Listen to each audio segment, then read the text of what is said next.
మరి పోలింగ్ శాతం కూడా పోయినసారి కంటే పోల్చుకుంటే దాదాపు 10% పోలింగ్ శాతం రాష్ట్ర వ్యాప్తంగా కూడా పోలింగ్ శాతం పెరగడం, అదేవిధంగా మన జిల్లాలో కూడా 10% పైన పోలింగ్ శాతం పెరగడం,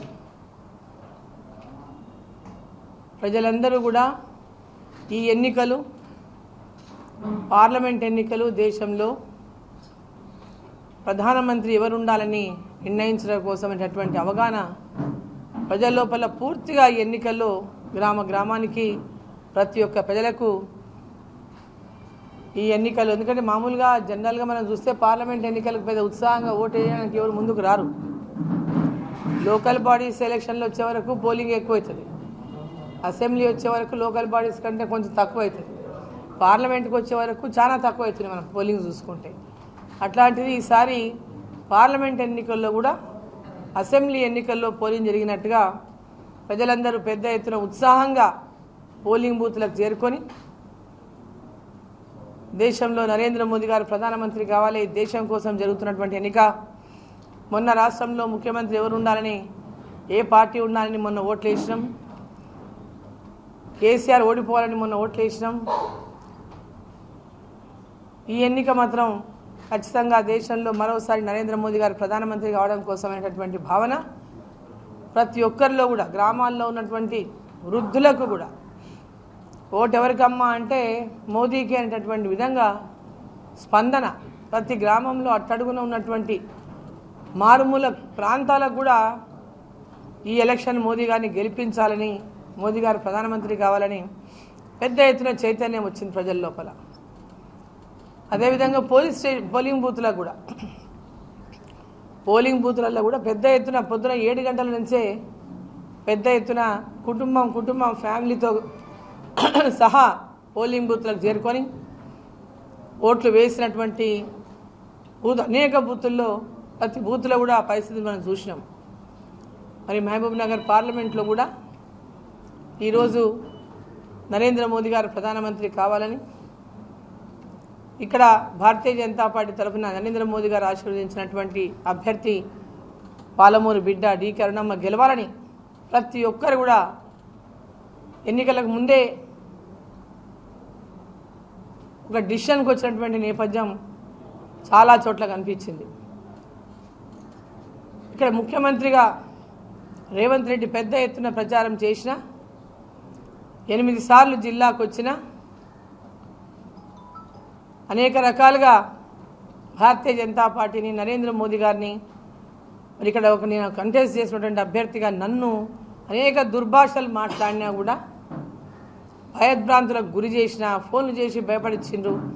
యూత్ పిల్లలు తిరుగుతుంటే వాళ్ళ తల్లిదండ్రులకు ఫోన్లు చేసి భయపడిచ్చిండ్రు. కాంగ్రెస్ పార్టీకి ఓటు వేసినాం, మొన్న గెలిపించినాం, 6 గ్యారెంటీలు అని చెప్పిండ్రు, మోసం చేసిండ్రు. 6 గ్యారెంటీల కోసం ఓటు వేసినాం, 6 గ్యారెంటీలు ఇంకా వాళ్ళు నెరవేర్చారు, ఇంకా హామీలు ఇంప్లిమెంటే చేయలేదు, అమలు చేయలేదు.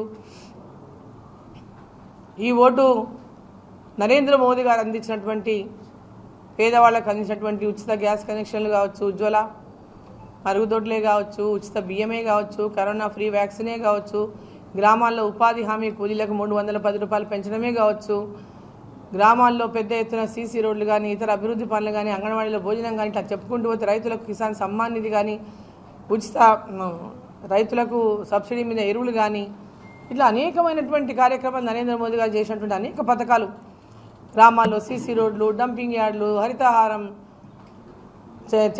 రైతు వేదికలు, అదేవిధంగా శ్మశాన వాటికలు, ప్రకృతి వనాలు, ఇట్లా ప్రతి ఒక్క అభివృద్ధి కార్యక్రమాలు, రోడ్లు, రైలు మార్గాలు, విద్యాపరం వైద్యపరంగా అన్ని రకాలుగా నరేంద్ర మోదీ గారు అందిస్తున్నటువంటి సహాయాన్ని, అభివృద్ధిని ప్రజలకు చేరువజేయడంలో భారతీయ జనతా పార్టీ విజయం సాధించిందనే చెప్పాలి. ప్రజల్లోకి చేరగలిగింది. ఈ పథకాలన్నీ కూడా నరేంద్ర మోదీ గారు అందిస్తున్నటువంటి పథకాలని ప్రజలు తెలుసుకోగలిగిండ్రు. ఇన్ని రోజులు మొన్న అధికారంలోకి కాంగ్రెస్ పార్టీ రాకముందు ఉన్నటువంటి బీఆర్ఎస్ ప్రభుత్వం అన్నీ వాళ్లే చేస్తున్నట్టు చెప్పుకున్నారు. ఇప్పుడు వచ్చినటువంటి కాంగ్రెస్ ప్రభుత్వం అన్నీ వాళ్లే చేస్తామని చెప్పుకుంటున్నారు.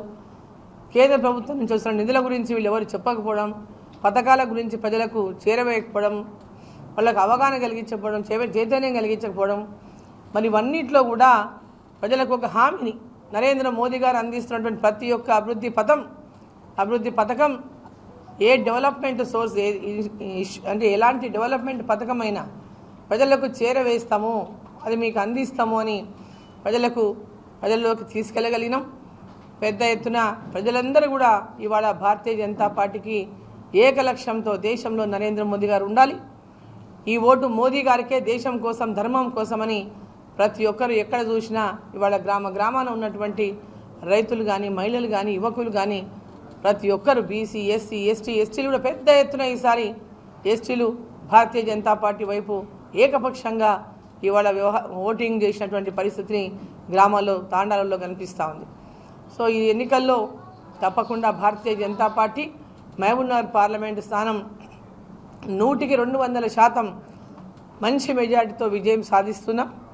అదేవిధంగా ఖచ్చితంగా 2 లక్షల నుంచి 3 లక్షల మధ్యలో మెజార్టీ కూడా సాధిస్తామనేటువంటి నమ్మకాన్ని, విశ్వాసాన్ని వ్యక్తం చేస్తూ ఉన్నా.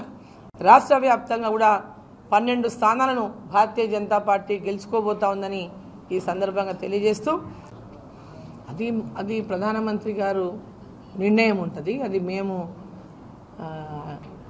స్థానం ఉంటుందా లేదా అనే విషయము వారు డిసిషన్ తీసుకునే వాళ్ళు ఉంటుంది సార్. ప్రజలు ఆశించడంలో, మహబూబ్నగర్ ప్రజలు ఆశించడంలో తప్పు లేదు. సో అది ఆ నిర్ణయం అనేది ప్రధానమంత్రిగా నరేంద్ర మోదీ గారిని తీసుకుంటారు. Thank you. ప్రజలు కార్యకర్తలు అయితే కోరుకుంటున్నారు. మాట మాట్లాడి టైం అయిపోయింది, ఓటింగ్ అయిపోయింది. వాళ్ళకి నిన్న కూడా మన వాళ్ళు పోయి చెప్పినారు చాలామంది. నేను అంతకుముందు కూడా నేను పోయి చెప్పుకొచ్చినాను, ఈ సమస్యకు పరిష్కారం కావాలంటే తప్పకుండా నా పూర్తి సహాయ సహకారం అందిస్తానని చెప్పినాను. కానీ వాళ్ళు ఓటును బహిష్కరించడం వల్ల వాళ్ళు సాధించేది ఏమి ఉండదు. వాళ్ళు ఎవరు వాళ్ళని గైడ్ చేస్తున్నారో మాకు తెలియదు. కానీ ఓటు వేయకుంటే అదేదో పని అవుతుంది అంటే అది కరెక్ట్ కాదు. ఓటు వేయకుంటే ఎవరు పట్టించుకోరు.